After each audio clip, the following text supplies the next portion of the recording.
Da-dum-bum. So now I'd like to welcome someone else who inspires me, Dr. Barbara Van Dalen.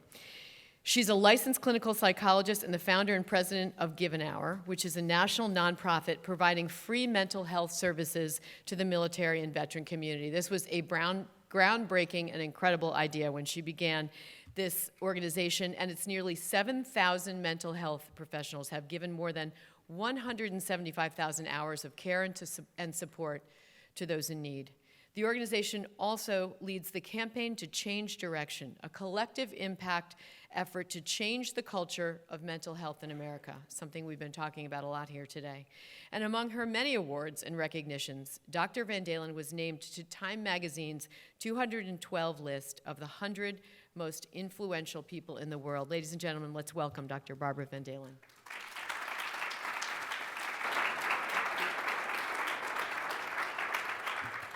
Thank you, Leaf. That was lovely. Now, I tend to walk and talk, although this is a very short ramp.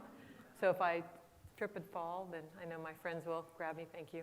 And I've been told that I have to be careful because if I turn the wrong way, you won't be able to hear me. So if you can't hear me, I'll come stand over there. So I want to thank Senator Dole. It is always so inspiring to hear you speak, ma'am, and you give so much to so many and have for so many decades, so thank you for being an inspiration.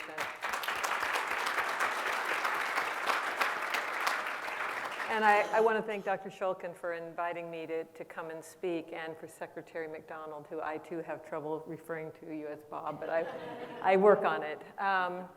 So we've been hearing today about something that I'm going to talk about, and that is mental health is not a veteran issue. Our veterans, because they serve our country, and because they are like all of us, they bring with them whatever they bring with them to that, they are sometimes more at risk for developing some of the issues that can put them in positions where they are suffering and they are hurting. But mental health, it is a human issue. It is part of the human condition. And we need to recognize that if we are going to ever get in front of the issue that we're here today to talk about, because suicide is also not a veteran issue. And we're going to lose this year 42,000 Americans to suicide. And so we need to take a step back.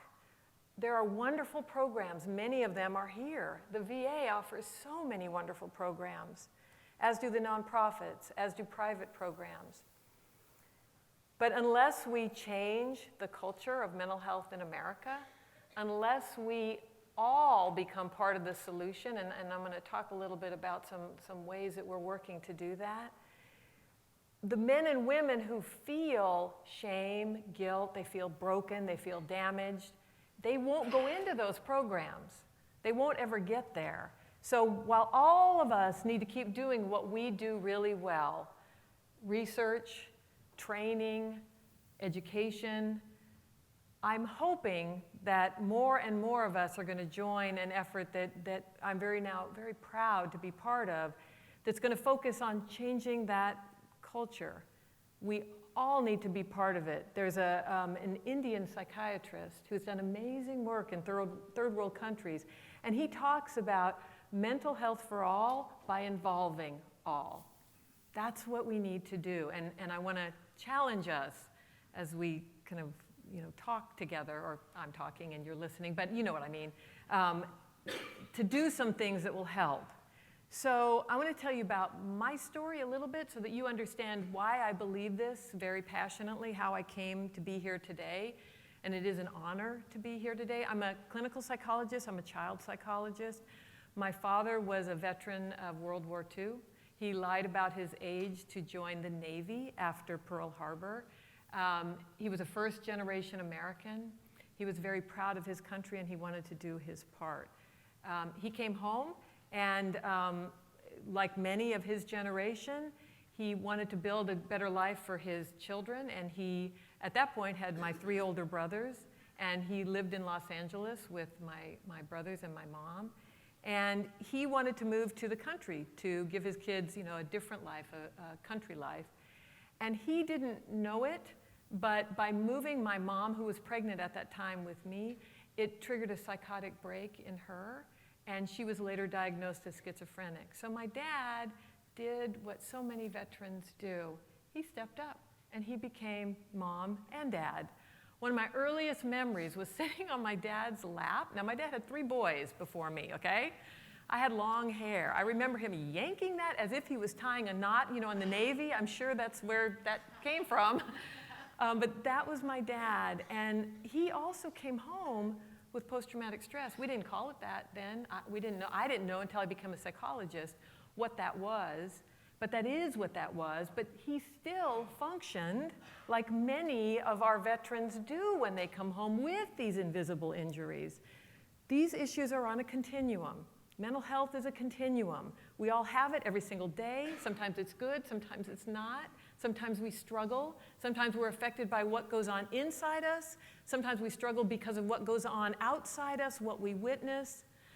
So that was my beginning. I also lost a brother when I was growing up. He drowned and caused me tremendous emotional pain. And again, it was my dad who was there to help me, even though he was in pain. That's the model I had.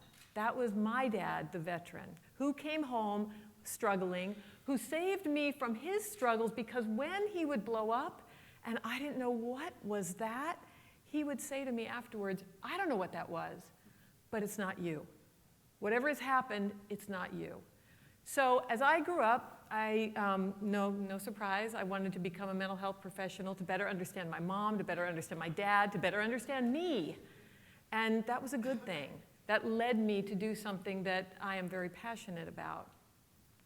I was here in Washington, D.C., actually in Bethesda, holding my 1-year-old daughter watching the Twin Towers fall. And I thought, oh my gosh, I need to do something. I can do something. I have skills. But there wasn't anything easy for me to do at that time. So time passes. I'm still thinking about what can I do to help. 5 years later, now I'm driving around with my daughters, who are now 9 and 5, and my oldest daughter, who's now a sophomore at UNC in Wilmington, becoming a psychologist, go figure. But at 9, she was very concerned about the plight of others. We saw a homeless veteran, and she erupted, and she said, Mom, how can we let this happen to these men who served our country? She never knew my dad. My dad passed away long before my girls were born. But she knew what he had done through me. And she was outraged. And I thought, okay, I can't let her grow up and look at her and say, I didn't do anything. So that's what pushed me to create Give an Hour.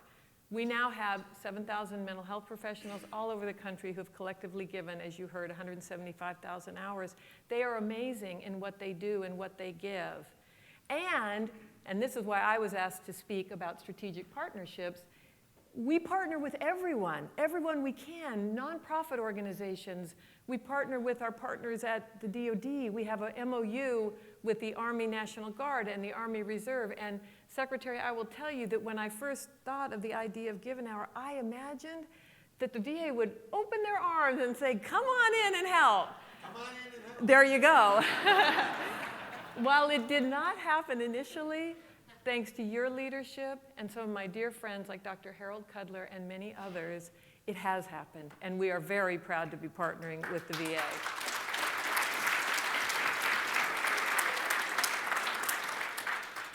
So while we were building Give an Hour, and we were embedding with organizations like Team Rubicon to help them train their members with assist training, and we were giving talks, and we were doing all these things. See, that's one of the things I want you all to take away about strategic partnerships. They can be little teeny things that we do together. They can be big, huge things together. The key here is do together and find whatever it takes to move that. So as we were building that and doing that, I started to have this sort of nagging realization that we could continue giving free care, and we do, and we will, but there was a problem. We were expecting our service members and our veterans to do something that we in our country, in our civilization really, we don't do. We're expecting them to say, excuse me, I've got post-traumatic stress, I'm hurting. Excuse me, I'm feeling suicidal, I feel weak, I feel damaged. We don't do that in our country. We don't do that in this society. We do not talk about mental health, mental well-being. We do not value mental health and mental well-being, emotional fitness. Give it whatever term you want. We're not there yet. And unless we get there, we can keep building programs and offering services. We are still going to always be behind in trying to help people who are hurting. So, another one of our wonderful partners is Joining Forces, the First Lady's amazing initiative that has brought our community together over the last many years to build partnerships, to connect dots, and many of us that I see here today are part of those wonderful efforts and opportunities, and I'm very proud of that work. We started talking with the First Lady's office about wellness and how were we going to move the needle on wellness? What could we do? At about that time, our nation suffered another tragedy that was outside the veteran space but rocked us, the Sandy Hook shootings in Connecticut. That led to a lot of people talking about guns, and some people, thankfully, talking about mental health. And what do we need to do? That led me to be invited, which I was very proud, to speak at the President's National Conference on Mental Health. And I thought, this is a changing moment. This is a turning point. As a psychologist, I never thought I'd see the President of the United States talking about mental health. And here today, he was talking about suicide. This is a tremendous opportunity. We are pivoting, but we need to pivot more and push harder.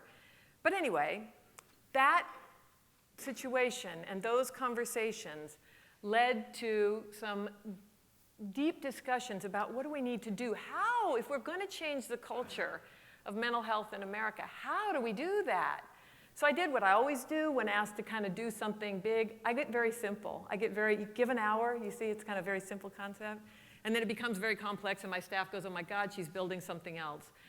But it's the simple that sometimes we need to shift things. So I put together a group of very respected colleagues and friends, and together we started to talk about what would it take to change the culture of mental health in America.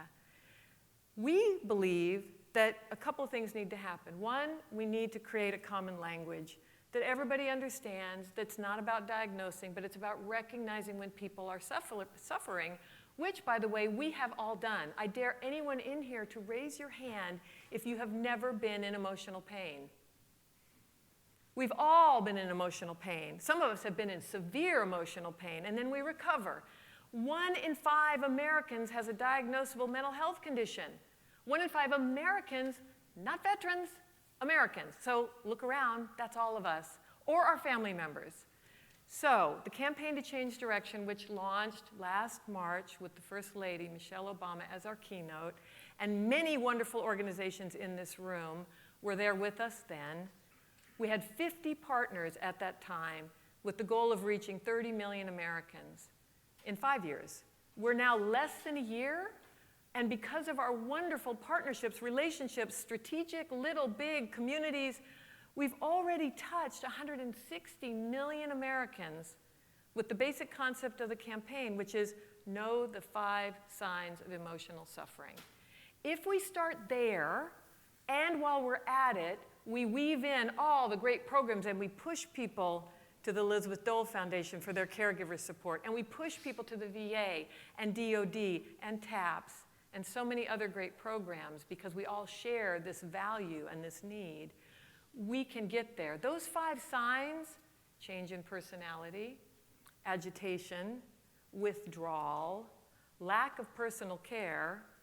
You didn't need to put that one up yet, but that's fine. No, go back. That's fine. It's a good time. And hopelessness. These are veterans who know the 5 signs. These are veterans, military family members who are showing us, I know those 5 signs. Another thing we're doing is we need to encourage all of us to talk about ourselves. Because look at us. We're all functioning, I assume, mostly of us, pretty well here today. Some of us really well, some of us medium. But we are here. We need to communicate that emotional suffering, emotional well-being is part of all of our experiences so that our veterans and our military family members and our caregivers and our service members, they become part of that larger conversation. When the First Lady agreed to speak, she did so because we all agree our veterans and our military families can help us lead this culture change. They've been through it. They understand it. This is what my very dear friend and trusted colleague, Dr. Harold Cudler, refers to as increasing mental health literacy. If we're all talking this way, it's much easier. If I'm bleeding, I'm going to go get some help because I see it as, oh, I'm bleeding, or I broke something, or something strained. That's where we need to get on this mental health continuum. And the way we do that is we normalize and equalize. When we go out and we talk about the 5 signs, people say, oh, that's me. I look this way. You ask my daughters, agitation. If I'm unhappy or I'm struggling or I'm suffering, I don't withdraw, I get irritated, or I look angry. We all need to talk in a language that helps us communicate with each other more comfortably. And then we can guide people into treatment, into programs. It's the continuum of care that we're after. In addition to our veterans, we also have some amazing partners who are stepping up to help with this campaign. Can we see the next slide? Some of those you'll recognize. This is a simple concept.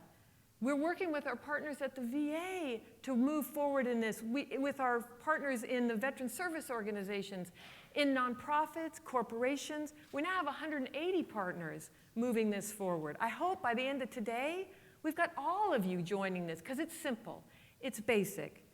And in the event that anyone wonders, what impact could it learn for all Americans to learn those 5 signs? How can that help us? I want to read you a story. Could you show the last slide, please? This is a story from someone on my staff, and I will try to get through it without crying.